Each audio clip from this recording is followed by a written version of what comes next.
I'm Tom, and I'm really happy that you are here with me today. If you are listening now, it means you care about your learning. It means you want to use your time better, and you want to feel more peaceful and focused when you study. In this episode, we will talk about a very important topic: how to concentrate on learning. How to focus on learning. We will go step by step, slowly and clearly. I will speak in simple English, but I will also share some deeper ideas. Sometimes I will use a longer or new word, but when I do, I will explain the word right away. So take a deep breath and let's begin. Okay, let's start with a question. Why is it so hard to concentrate today? Think about your usual day. You wake up in the morning, maybe the first thing you touch is your phone. You see messages, you see notifications, you see news, you see short videos, funny pictures, maybe something sad, maybe something shocking. Your mind is already busy before you even stand up from the bed. During the day, many things pull your attention. A notification appears on your screen. A notification means a little message on your phone that tells you something new happened. A friend writes to you. An app sends you a message. You see an email from work or from school. Even when you sit down and say, okay, now I will study English, your phone is still near you. Like a small child saying, hey, look at me, look at me, look at me, look at me, me. You think I will just check one message. It is only 10 seconds, but 10 seconds become 2 minutes. 2 minutes become 10 minutes. 10 minutes become 30 minutes. And suddenly, the time for learning is gone. This does not happen because you are a bad student. It does not happen because you are lazy. It happens because your brain likes easy pleasure and quick rewards. When you scroll on social media, your brain feels a small reward again and again. A reward is something that feels good and tells your brain, do this again. So a new image is a reward. A new video is a reward. A new message is also a reward. But learning a language is different. Learning is slower. Learning is sometimes quiet. Learning often feels difficult at the beginning, and the reward is later. Okay? Not right now. So your brain has a simple choice. Scroll and feel good now, or study and feel good later. Okay? Of course, your brain often chooses now. This is normal. This is human. You are not alone in this. In this podcast, we will not blame you. You will not say you must be stronger. No. Instead, we will learn how the brain works and how we can work with it, not against it. Okay? Many people think concentration means I must sit very straight for 3 hours. I must suffer. I must force myself and feel pain. This is not a healthy idea. Concentration simply means your mind is with what you are doing now. Your attention is not jumping every second to something else. You are listening, you are reading, you are repeating, you are present. And think about when you watch a very interesting movie. You forget your phone. You forget the time. You forget that you are hungry. You are not forcing yourself to watch. You are just inside the movie. That is concentration too. So concentration is not always hard or painful.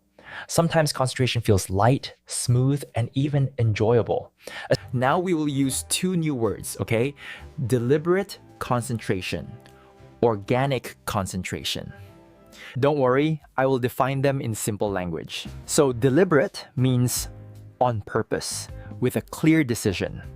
So deliberate concentration means you choose to focus. You plan it, you decide when and how, even if you do not feel like it. Yeah. Organic means natural, growing by itself in a simple, natural way. So organic concentration means your focus comes naturally. Both types are important. Both types can help your English, and when you understand a difference, you can use the right one at the right moment. Okay, so let's first talk about deliberate concentration. Remember, deliberate means on purpose. Deliberate concentration is when you say, for the next 10 minutes, I will only listen to English. From 7 to 8, I will read this story and nothing else. Right now, I will shadow this audio and I will not check my phone, okay? So you plan it, you decide it, and you make a small promise to yourself. Deliberate concentration is like going to the gym for your mind. When you go to the gym, you do not always feel excited, and sometimes you feel a little tired, but you go anyway, okay? Because you know it is good for your body. It is the same with deliberate concentration. You may not always feel motivated, but you sit down and say, now I choose to focus just for a short time. I can do this. Deliberate concentration becomes easier when your task is clear and small. If you say, I will study English this evening, this is too big and too vague. Vague means not clear, not specific. Your brain does not know what to do exactly, so it becomes confused and starts to escape. Instead, you can say, I will listen to one English Unleashed episode. I will write 5 simple sentences about my day. Your brain knows exactly what to do. It is like having good instructions, okay? Deliberate concentration also means no multitasking. Multitasking is when you try to do many things at the same time. For example, listening to English, checking messages, answering emails, looking at social media all at the same time. Your brain cannot give full attention to many things at once. It can jump quickly, but this jumping is tiring, and your learning becomes weak and slow. So a simple rule for deliberate concentration is one block of time, one activity, one goal. For example, for 10 minutes, I only listen. For 15 minutes, I only read. For 5 minutes, I only shadow and repeat, even if the time is short. If the focus is pure, the learning is powerful. Now, for deliberate concentration, you can have a short ritual. What is a ritual? A ritual is a small action that you do every time before something important. A ritual here means a personal habit that prepares your mind. For example, put your phone in another room, sit in the same chair, take 3 deep breaths. Say quietly, this is my English time. When you repeat this every day, your brain starts to understand. When I do this little ritual, it is time to focus. You do not need a big ceremony, just a small, repeatable action.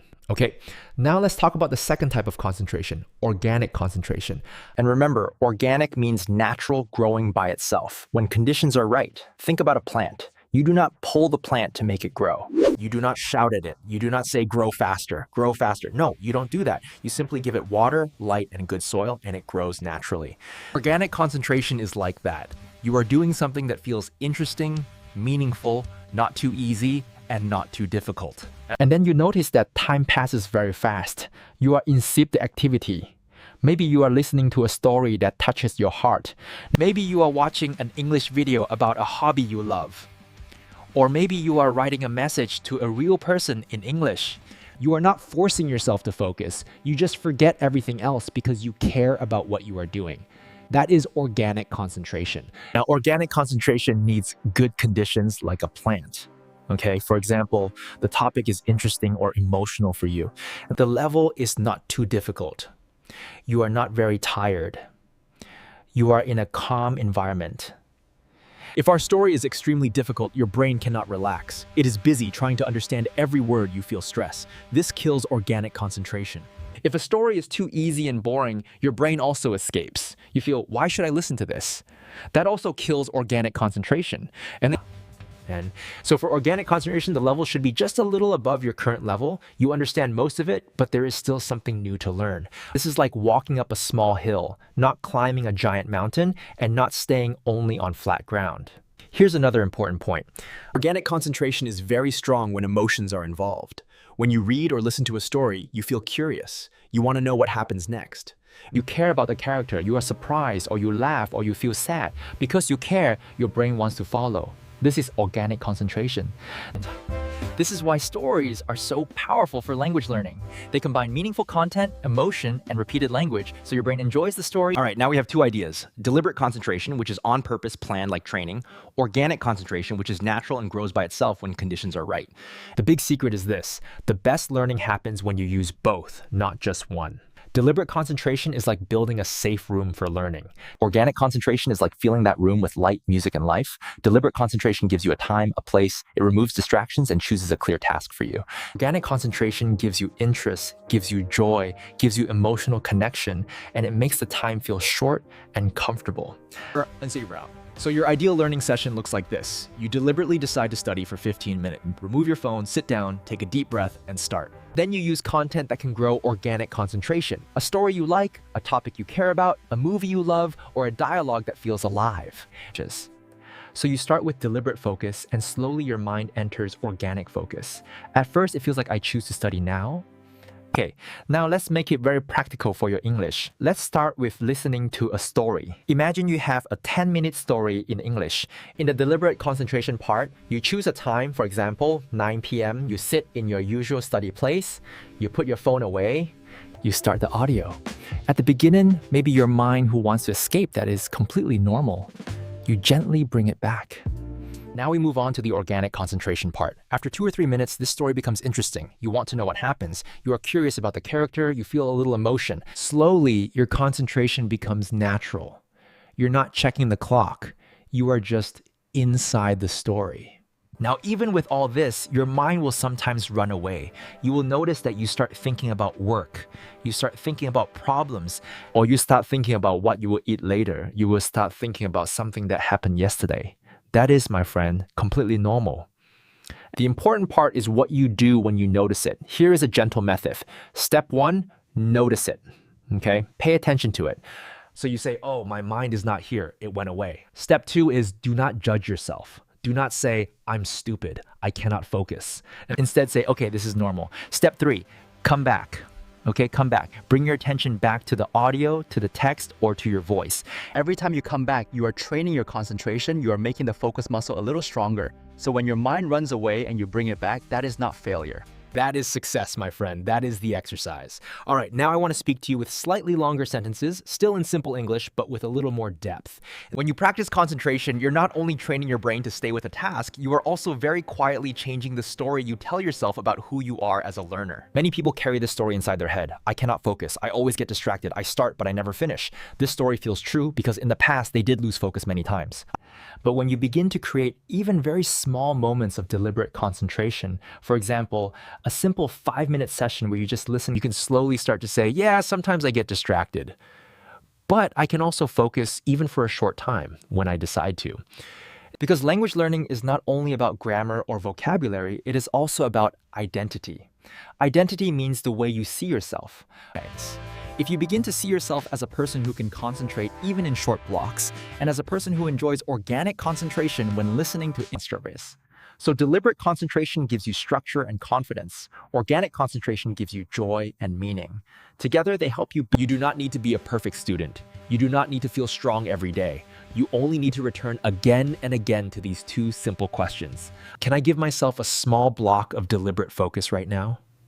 Can I choose something interesting that invites organic focus to grow? If the answer is yes, even 3 times a week, you will notice that after some months, your English feels more automatic, your fear becomes smaller, and your ability. All right, and that brings us to the end of today's episode. My friends, you're not just learning English, you are learning how to be with yourself, how to stay present with one small thing at a time, how to give your mind both the structure it needs and the freedom it loves. You may forget some words from this episode. That is completely okay. What I hope you will remember is the feeling that you are capable of focusing, that you choose a path where you use deliberate concentration to open the door and organic concentration to walk through the door with joy. Thank you so much for staying with me for such a long time today. The fact that you are still listening now is already proof that you can concentrate much more than you think. I'm Tom, and this is English Unleashed. You did something good for your mind today. I will talk to you in the next episode. Until then, be kind to yourself and keep giving your attention little by little to the things that really matter. Bye for now.